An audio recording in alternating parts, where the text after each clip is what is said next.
एक समय की बात है। एक गांव में सफेद साड़ी वाली चुड़ैल का आतंक था। चुड़ैल रात भर गांव में घूमती और गांव का जो भी आदमी उसे दिखाई देता उसे वो घायल कर देती। अरे कोई तो बचाओ, मर गया रे।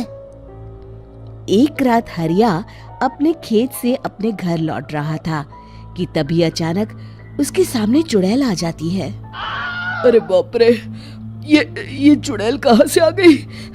आज तो मैं गया काम से।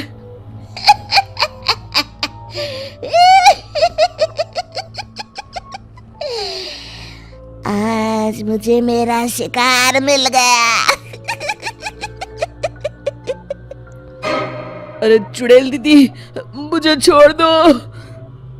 जैसे ही चुड़ैल हरिया की तरफ बढ़ती है, हरिया वहां से भाग जाता है और अपने घर के दरवाजे पे पहुंचता है। अरे भगवान, जल्दी से दरवाजा खोलो, मेरे पीछे चुड़ैल पड़ी है। हरिया की पत्नी जल्दी से दरवाजा खोल देती है। अरे आप इतना हाफ क्यों रहे हैं? अरे मेरे पीछे चुड़ैल पड़ी है, आज तो मैं बाल बाल बच गया। जल्दी से सभी दरवाजे और सभी खिड़कियों को बंद करके बत्ती बुझा दो। तभी चुड़ैल हरिया के घर के पास पहुंच जाती है। अरे वो आदमी कहाँ गायब हो गया? मैं भी देखती हूँ आखिर कब तक बचेगा। मैं अपने शिकार को इतनी आसानी से नहीं छोड़ती। इतना कहकर चुड़ैल वहां से चली जाती है। वहीं दूसरी तरफ हरिया और उसकी पत्नी दोनों अपने घर की खिड़की से ये सब देख रहे होते हैं। अरे बाप रे, ये तो बड़ी डरावनी चुड़ैल थी। अगले दिन ये बात आग की तरह पूरे गांव में फैल जाती है और धीरे धीरे लोग चुड़ैल के डर के मारे शाम होते ही अपने घरों से बाहर निकलना बंद कर देते हैं। कुछ दिनों के बाद भाई, मैंने तो इस चुड़ैल के डर के मारे रात को अपने खेतों को पानी देना बंद कर दिया है। कहीं मेरी फसल सूख गई तो मैं तो कहीं का नहीं रहूंगा। साहूकार का कर्जा कैसे चुकाऊंगा? अरे भाई, पूरे गांव वालों का यही हाल है। पता नहीं ये चुड़ैल हमारे गांव में कहां से आ गई। फिर एक दिन गांव के पास वाली नदी के किनारे एक बहुत बड़े तांत्रिक के आने की बात कुछ गांव वालों को पता चलती है। वो लोग जाके ये बात गांव के मुखिया को बताते हैं। मुखिया जी, नदी के किनारे एक बहुत ही पहुंचे हुए तांत्रिक बाबा आए हैं। हमें उनसे मदद मांगनी चाहिए। मैंने सुना है वो बड़े बड़े भूतों और चुड़ैलों को अपने वश में कर लेते हैं।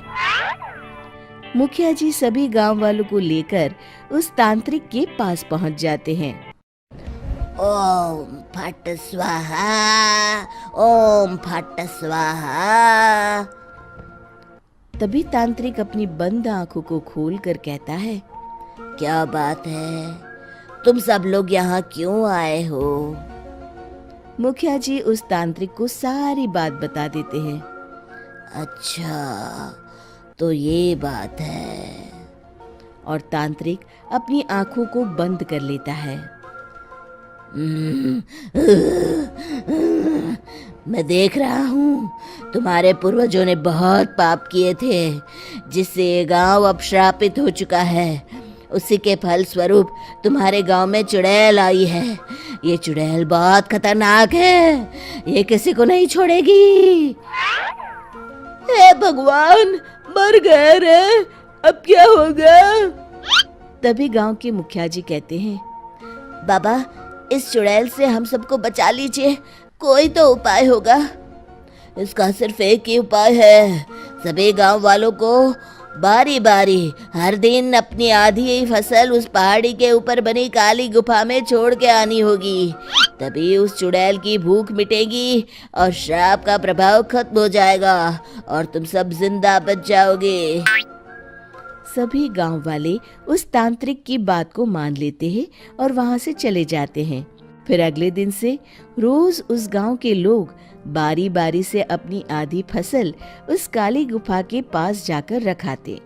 कुछ दिनों बाद हरिया की बारी आती है। बाप रे, आज तो मेरी बारी है उस काली गुफा में जाने की। क्या करूं? वो तो बड़ी खतरनाक चुड़ैल है। मेरे तो हाथ पैर कांप रहे हैं। फिर हरिया डरते डरते अनाज की बोरियां अपनी बैलगाड़ी में लाद देता है।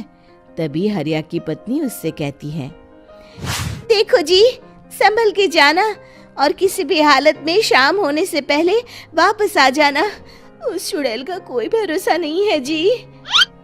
हरिया बैलगाड़ी में बैठते हुए कहता है, भगवान, मैं क्या वापस आऊंगा? लगता है अब तो मेरी खबर ही आएगी। इतना कहकर हरिया वहां से चला जाता है। रास्ते में जंगल से गुजरते हुए हरिया की बैलगाड़ी का एक चक्का बड़े गड्ढे में फंस जाता है। हे भगवान, अब ये क्या मुसीबत है? हरिया नीचे उतर के पूरी ताकत से अपनी बैलगाड़ी को गड्ढे से निकालने की कोशिश करता है। बहुत देर मेहनत करने के बाद हरिया की बैलगाड़ी उस गड्ढे से बाहर निकल जाती है। हे भगवान, अब तो शाम होने वाली है। आज तो मैं गया काम से। जैसे तैसे हरिया काली गुफा में पहुंच जाता है। अरे मर गया रे, यहाँ तो चारों तरफ डरावना माहौल है। मैंने यहाँ आने में बहुत देर कर दी, कहीं चुड़ैल नाराज ना हो जाए। हरिया अनाज की बोरियां वहां रख के जैसे ही जाने लगता है, तभी उसे किसी के आने की आवाज सुनाई देती है। हरिया एक कोने में छुपकर अंदर देखने लगता है। चुड़ैल वहां आती है और फिर अपने चेहरे से नकली चुड़ैल का मुखौटा निकाल देती है। हरिया ये देख के हक्का बक्का रह जाता है। तभी चुड़ैल कहती है, भैया यहाँ आना। आज तो बहुत अनाज आया है, इसे मिलाकर अब हमारे पास ढेर सारा अनाज जमा हो गया है। कल ही हम इसे शहर में बेच आएंगे और माला माल हो जाएंगे। तभी अंदर से नदी के किनारे वाला तांत्रिक बाहर आता है। अरे, ये तो तांत्रिक बाबा है। हाँ, अब तो हम दोनों की जिंदगी मजे में कटेगी। गांव वालों को बेवकूफ बनाना इतना भी मुश्किल नहीं था। लोग तो तुम्हें सच में असली चुड़ैल समझते हैं। हाँ, तुमने सही कहा। अब ये गांव वाले चुड़ैल के डर से जिंदगी भर इस काली गुफा में अनाज पहुंचाते रहेंगे। अच्छा, तो ये बात है। ये दोनों पूरे गांव वालों को बेवकूफ बना रहे हैं। अभी जाकर सबको बताता हूँ। हरिया उन दोनों की पूरी बातें सुन लेता है और जल्दी से वापस गांव में आता है। गांव वालों को पूरी बात बता देता है। इससे पहले वो दोनों हमारा अनाज लेकर शहर जाए, हमें उन दोनों को पकड़ना होगा। उधर दूसरी तरफ नकली तांत्रिक और नकली चुड़ैल बनी औरत एक बड़ी गाड़ी में सारा अनाज लाद के वहां से निकलने की तैयारी कर रहे होते हैं। जल्दी करो, इससे पहले हमें कोई देख ले। हमें यहाँ से निकलना होगा। और तभी वो दोनों देखते हैं कि सामने से सभी गांव वाले अपने अपने हाथों में मशाल लेके आ रहे हैं। दोनों बुरी तरह डर जाते हैं। रुक जाओ, तुम दोनों का भांडा फूट चुका है। अरे मर गए रे, ये गांव वाले कहाँ से आ गए? तुमने क्या सोचा इतनी आसानी से यहाँ से निकल जाओगे? ये अनाज हमने अपने खून पसीने से दिन रात खेतों में मेहनत करके उगाया है।